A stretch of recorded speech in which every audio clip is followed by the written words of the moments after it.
Ryan Day is going to have his press conference today. It's going to be at noon. I was thinking a little bit about Coach Day over the last 24, 48 hours or so. He's 70-10 as the head coach here. He is 70-10. He is 46-5 in conference play. The losses, they're names you know. It's Clemson. It's Clemson in 19, Bama in 20, Oregon in 21, Georgia in 22, Missouri in 23. Yeah, that game actually did take place in the Cotton Bowl as much as I tended to forget it right recently. Ignore that ever happened. Forget that one.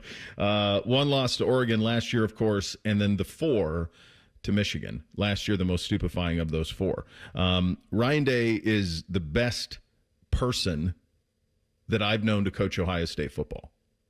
He's just a damn good dude. He's just a really good guy. And the others were good guys, too, that I knew. Tress was a good guy. Urban was the most direct guy you're ever going to find. Ask Urban a question, get an answer. We've been blessed. We've talked about this a lot. We've been blessed by the coaches here. But he's the best guy to coach. Lovely family.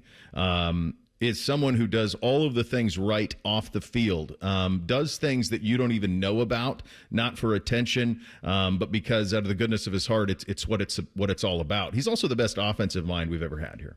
Full stop. Best offensive mind. I don't know that that's particularly close. What we have become, what this program has become since Ryan Day has been in charge of it, and really since he got on board as offensive coordinator, is the preeminent offensive powerhouse in college football. This is not what you're entitled to as a Buckeye fan. This is not your history. Not at all. Not at all is this your history. This is far from it. But this is your present and it's your future as long as he's there. Those things are, in my view, undisputable. Now, here is the thing that is the hitch. And it is the Michigan game, and obviously he's lost 4 in a row. And if you go back to the one last year, which is the most stupefying of all of them, and we can all remember it in our minds, the loss, it going final, the scrum at midfield, and Ryan looking back on it, trying to make sense of what the last 3.5 hours were. That's what it was. It was a man looking back going, what just happened? It's like you get out of a car accident, and you look back and go, my God, how did that happen? I'm just going to work. That was kind of the way that it felt. That was my feeling watching Ryan lose that game, and personally wanted it so bad from him. All of you, we all wanted it so bad. I mean, it was the one you had to get. We'll never know if that loss was necessary for what followed to happen. We'll never know that. I think we can all say that it didn't hurt. That it didn't hurt. And Ryan had 2 choices. And actually, Jake Trotter, who's on with us tomorrow, wrote an incredible piece about the aftermath of that game and everything that Coach Day and his family dealt with following, which, by the way, some of it's just utterly shameful. Just utterly shameful, the behavior of some people, especially in regard to family. Just outrageous. But that is a problem of the few, not the many. I think the many have his back, and certainly because of what happened since, have it even more so. But what I'm curious about is, Ryan Day walked into an arena, got punched in the mouth. He and his football team got up and then won the fight. Did that fundamentally change who he is as a coach? Did that fundamentally change his approach? Because the approach that we saw in the Michigan game was in no way similar to the approach that we saw through the playoff. The approach we saw through the playoff was a swaggering, 2 fists out forward, punching with all its might Buckeye football program. That was not the team you saw against Michigan. That was not the approach you saw against Michigan. It was almost as if Ryan Day said, I'm all in, and we all are. Now, what we don't know is if that will carry over to this season. Now, there are many factors that you have to take into account before you can try to assess what you're going to see on Saturday. And one of them, I think, for sure, is you got a redshirt freshman quarterback. You don't have an NFL guy, 5 years, all sorts of starts under center. You got a kid making his first ever start. If there was a quarterback lineage where this was a guy who had waited 2 or 3 years, who we'd seen, even if it was like Haskins and he came into the Michigan game and had to lead a big drive, we don't have any of that with Julian. Will that affect the way Ryan Day coaches this game? Or is the Ryan Day that we saw in the playoff, who was conqueror of all, right? Who's Julius Caesar, right? Is that the guy we see this season? Is that the guy we see Saturday? Or is this because of some of the factors, namely at quarterback, does it change it? That's one of the things I can't wait to see, because Ryan Day was a man in the arena. He got knocked down. He got up, and his team won it all. My hunch is that freed him in a lot of ways. And I think what you're going to see, I do think this, we'll get more specifically later down the road in terms of the script and how this is going to go and the approach. I do think you'll see a fearless Ohio State team on Saturday. I do.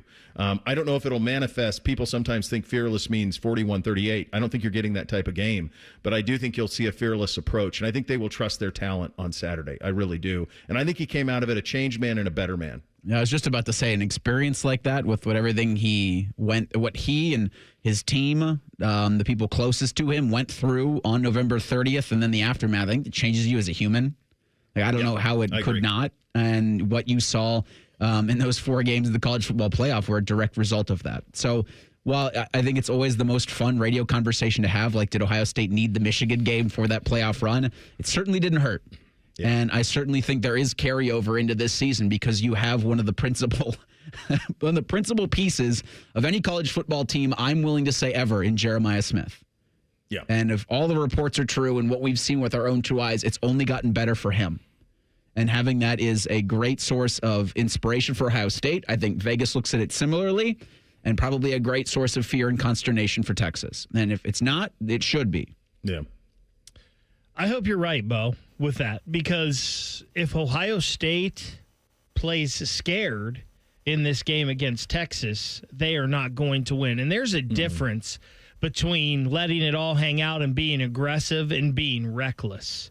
Ohio State needs to be aggressive in this game, and I understand that there could be trepidation in that because of so many unknowns, and you lost so many guys from last season. And listen, Texas is a dangerous team, right? Yeah. They're one of the few teams athletically that can hang with you on the field. But you have to be aggressive, especially in this day and age of football. You have to go for it a little bit. Yeah. There are times when you need to be conservative, but you need to get to that point first. You have got to come out swinging on Saturday. Yeah, I tend to think so as well. And to kind of buttress what you said there, that fine line's the one they're going to walk. Right? Being aggressive, reckless. Reckless loses, aggressive wins.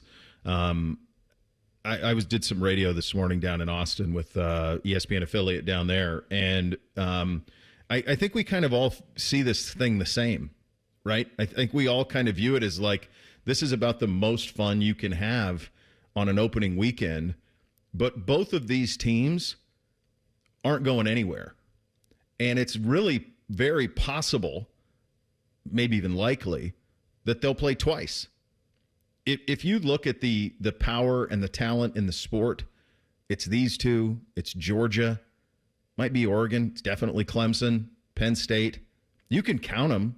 You can count. If I were to tell you, you can have these 6 or you can have the field, all of you would take those 6. And you're one of those 6. And because of the way that the schedule sets up, it's one of those games where you can let it all hang out and you can be aggressive. And I think they will be. That doesn't mean you throw bombs over Baghdad every play and you drop Julian Sayin back 52 times. That's not what I'm saying. But I also think that you will see an Ohio State team that does not lack for confidence and lacks entirely of fear. And I think that is because of the changed man that their coach is. He is the man in the arena now. He came out better. He came out a champion. And now this is almost like the beginning of the second stage of his run at Ohio State. And it just so happens to start with the biggest opener we've ever had around here. It's going to be a fun week. It already is.